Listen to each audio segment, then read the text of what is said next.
তোমরা কি কখনো এমন আয়না দেখেছ যেখানে প্রতিফলনের বদলে কেউ তোমার দিকে তাকিয়ে হাসে? হয়তো সে ঠিক তোমার মতোই দেখতে, কিন্তু সে তুমি নও। আজকের গল্পটা ঠিক এমনই এক মেয়ের আর এক আয়নার ভেতরে লুকিয়ে থাকা ভয়ঙ্কর সত্যের। তৃষা এক সাধারণ কলেজ পড়ুয়া মেয়ে, সাহিত্যের ছাত্রী, বই, ছবি আর পুরনো জিনিসের অদ্ভুত টান। একদিন কলেজ ফেরার পথে সে ঢুকে পড়ে এক পুরনো জিনিসের দোকানে। দোকানের এক কোণে সে দেখতে পায় একটি মাঝারি আকৃতির, কাঠের ফ্রেমে বাঁধানো পুরনো আয়না। আয়নার গায়ে ধুলো জমে থাকলেও যেন একটা অদ্ভুত আকর্ষণ ছিল। তৃষা যেন কোনো অদৃশ্য টানে সেটার দিকে এগিয়ে যায়। তৃষা আয়নাটি বাড়িতে এনে নিজের রুমে বসিয়ে দেয়। রাতে ঘুমানোর আগে সে একবার আয়নার সামনে দাঁড়ায়। নিজের প্রতিফলন দেখে হালকা হাসে। কিন্তু এরপর ঘটে প্রথম অদ্ভুত ঘটনা। আয়নার ভেতর প্রতিফলন যেন এক সেকেন্ড দেরিতে হাসল। তৃষা ভেবেছিল হয়তো চোখের ভুল, কিন্তু এটা ছিল কেবল শুরু। রাত ঠিক ৩টা, ঘুমের মধ্যে হঠাৎ তৃষার ঘুম ভেঙে যায়। বাইরে হালকা ঝড়, বিদ্যুৎ চমকাচ্ছে। হঠাৎ সে খেয়াল করে আয়নার দিক থেকে যেন একটা চাপা শব্দ আসছে। একটা মেয়ের গলা যেন ফিসফিস করে বলছে, তৃষা। সে চমকে উঠে দেয়াল লাগোয়া আলো জ্বালায়। কিন্তু আয়নায় কিছু নেই, সব ঠিকঠাক। তৃষা ভাবল দুঃস্বপ্ন দেখেছে। রপর কয়েক রাত ধরে তৃষা লক্ষ্য করে আয়নায় দেখা যায় এক অচেনা মেয়েকে।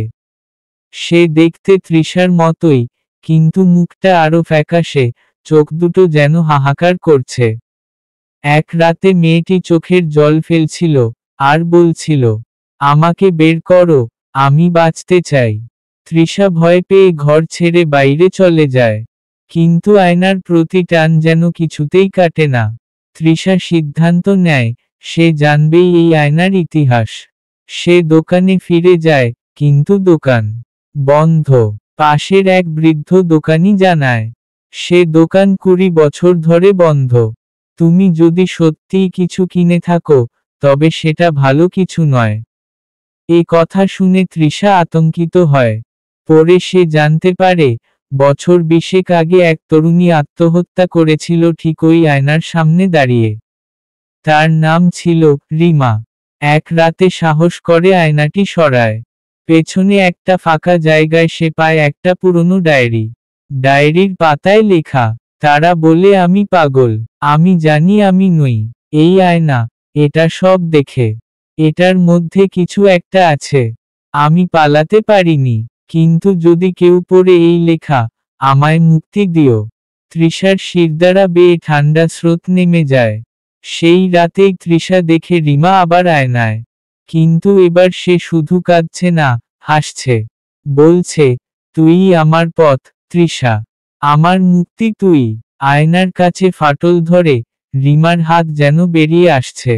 তৃষা আতঙ্কে পেছনে হাঁটে, মোমবাতি ধরিয়ে আয়নার দিকে ছুঁড়ে মারে। হঠাৎ বিকট শব্দে আয়নাটি ফেটে যায়। রিমার কণ্ঠ না না ধীরে ধীরে মিলিয়ে যায় অন্ধকারে। তৃষা ভেবেছিল সব শেষ। কিন্তু ১ সপ্তাহ পর, এক নতুন প্রতিবেশী তার বাড়িতে আসে। সঙ্গে এনেছে একটি অদ্ভুত পুরনো আয়না। ফ্রেমটা যেন কোথায় দেখা, আর আয়নার মধ্যে এক ঝলক দেখা গেল এক ফ্যাকাশে মেয়ের মুখ, যে হয়তো মুক্ত হয়নি, কেবল জায়গা বদলেছে। ভূত, অভিশাপ, আত্মা, এসব কি শুধুই গল্প? নাকি তারা আমাদের আশেপাশেই আছে, শুধু সঠিক আয়নার প্রতিফলনে ধরা দেয়? তোমার বাড়ির আয়নায় শেষ কবে ভালো করে তাকিয়েছিলে? বেল গল্প ভালো লাগলে সাবস্ক্রাইব করো। ভূত আর হ্যাঁ, আয়নার সামনে একা একা দাঁড়িও না, বিশেষ করে রাত ৩টায়।